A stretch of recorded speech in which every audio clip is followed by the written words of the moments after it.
In this video, we do the graphic approach for an unbounded standard minimum.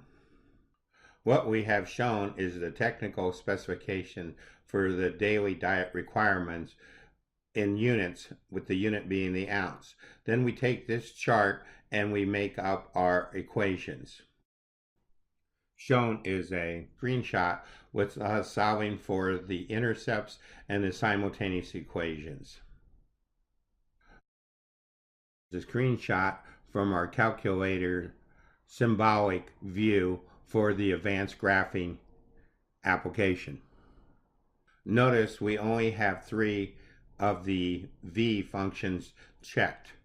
So over here, this is a graph for those 3 V functions. We use the go to go to the intersection, and then the intersection was 27ths and 47ths, which gave us the minimum value. When we went to the go to function and put those in, it switched these over to a decimal. So this is how we came up with our final answer. Let's take a look at our subpage on intercepts. What we did here is put in the simultaneous equation using our solve command.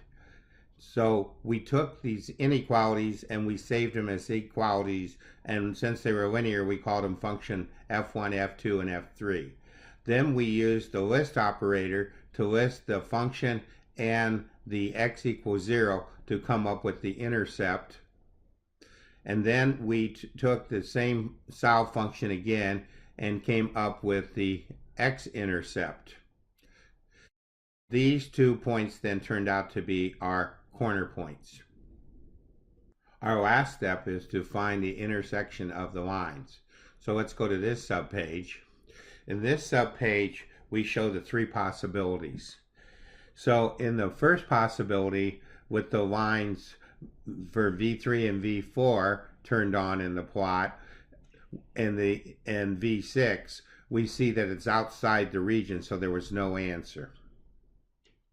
We now look at V3 and V5 and V4 and V5, and then solve these simultaneous equations for these values. If we hit our symbol key, however, we notice that the ordered pairs are reversed in the 2 screenshots. Switching back to our main page, we put all the corner points together, and we go to the C function, which is the minimize function, and we substitute all these corner points into C to end up with these answers. We put these answers into our calculator into the C functions and came up with the actual value for the C functions.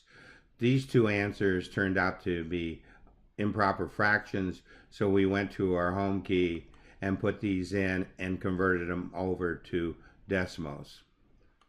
This ends our lesson on unbounded standard graphical solutions.